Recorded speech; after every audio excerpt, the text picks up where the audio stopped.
Introducing Soul. He ain't a junkie, but he chews a lot. It's fair. Hello everyone and welcome to All the Oscars, and this is a rare occurrence where the Oscar season is upon us and I'm able to talk about the current season of Oscar movies during my series. And this is the only time of year where we're literally hyping up, talking about, making reviews for movies that came out like 4 months ago. It's February as the time of this recording, and we're talking about this movie that came out like however many months ago. I love that time of year, but Darkest Hour stars Gary Oldman as Winston Churchill. During the heart of World War II, there's a lot of big battles going on, and this guy gets dumped with the keys to the kingdom and the weight of the world thrown on his back. And Gary Oldman, I don't think this is gonna be a surprise to anyone, but he fucking killed it in this role. I think everyone was expecting that. You could just watch a trailer or just look at the poster and you know, okay, yeah, this is gonna be good. Gary Oldman in this performance, like, Gary Oldman is an actor that I can look at and be like, oh yeah, when I see him in movies, yeah, that's Gary Oldman. Yeah, that's Gary Oldman. And every single time, despite that, I completely like am wiped away. Like that fact gets wiped away, and then suddenly I'm invested in this character's story.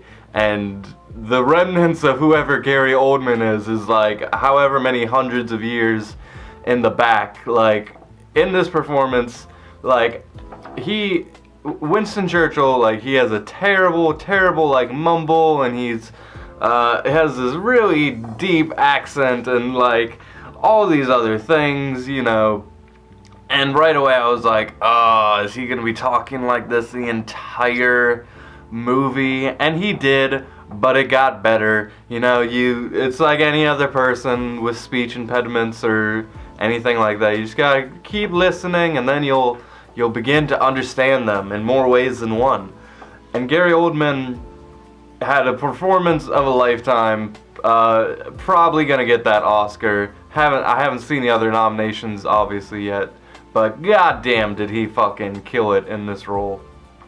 But yeah, Winston Churchill in this movie, the plot is like him in rooms making too big of decisions for one person. Debating with other people. Occasionally King George will just pop up and they'll have awkward conversations. This movie seems really invested in trying to get the story right. And obviously I wasn't around during World War II, and obviously, you know, I'm not a history buff, so I can't like pull notes and say which parts were super realistic, but you can just tell movies like this like to make the hero of the story, the main character, the history character, as over the top, as larger than life, and as unrealistic as possible. Winston Churchill in this movie is a guy. He's just a fucking guy, like any other guy. He's not hyped up to be something special. He didn't do this amazing thing. He did his job. He like stuck to something that maybe he should have stuck to. And some people might even argue he shouldn't have stuck to. And it's a part of history. And obviously that's going to be super interesting, and that's what this movie cares about. Like, the conversations he has with King George are incredible. They are incredibly awkward, almost meaningless conversations that don't actually pertain to the plot. I love these conversations. In these conversations, like in most movies, it's like these very big, like, every line of dialogue is like a battle. It's like a tennis match, just back and forth. But in this movie, it's like these two guys at a desk, just like, oh yeah, this is my new job. Oh yeah, okay, see you next week. Like, it's like, you know, the fate of the world's on your shoulders, so good luck. Like, it's great. And then we turn that into something meaningful, and it was used perfectly. All the characters, like, I love movies that take a character and in just the few moments they have on screen, you know everything you need to know about them, but you know, like, under the surface, like, if I were to see this character, like, 5 minutes from now, they'd still be super interesting. His secretary is great. She's kind of like the vessel for the cat, or for us, because obviously Winston Churchill's super intimidating, and he's screaming and he's smoking cigars and he's like, ah, fuck you, however it goes. And this character is trying to keep up with him, which is not an easy thing to do, and I loved her.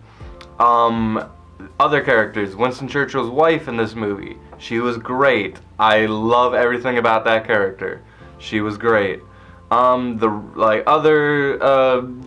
deep accented guys trying to come at Winston Churchill, trying to throw shade, trying to get him out of office, even though they just got him into office. You know, they were all serviceable. They were all good. This movie was a very good movie. It was a very, I enjoy history as much as the next guy. And, I grew up, history was one of my favorite classes. But it's not something that I want to, invest my, super fun time into. When I see, if I saw a dumbass movie with, this amazing plot and super interesting characters, I'm probably going to be more interested if it's fiction than it is non-fiction. And that is not to say take anything from this movie. That is a personal thing with me. And I'm glad this movie is resonating with a lot of people.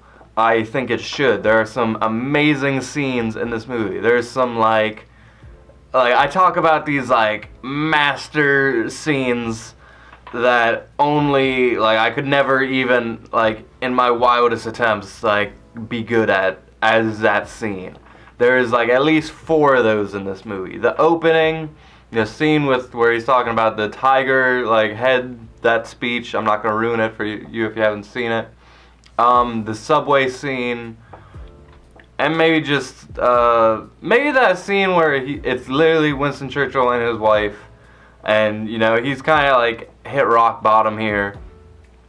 There's actually at least 2 more scenes I already thought of, him on the phone booth and him in the last conversation with King George. They were all masterclass scenes that great, all great.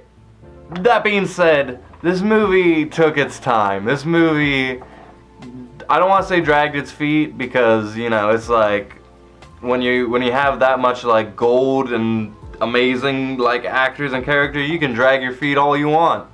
But I did check my watch a number of times. It was a late night. I was kind of okay.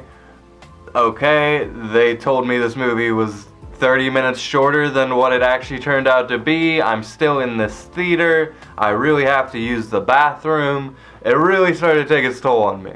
But I was not upset by that. I enjoyed every part of this movie. It just wasn't a great movie. Even objectively, of course, people who believe in objectivity, they'd probably say this is obviously an amazing movie, and it is if you were to look at it through that tiny little lens. But to me, this isn't my kind of movie.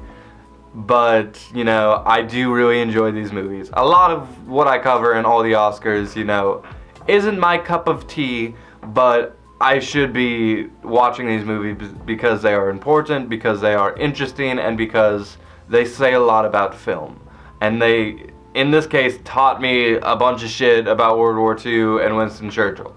So, big props, big ups for this movie. I think that's going to cover it for this edition to all the Oscars. I'm going to give Darkest Hour a 7 out of 10. It was a very good movie. I just can't really flip that switch into calling it a great movie, because I just feel like I'd be lying to myself. But anyway, thank you so much for watching. As always, guys, I'll see you in the next episode, and until then, with that, I leave you.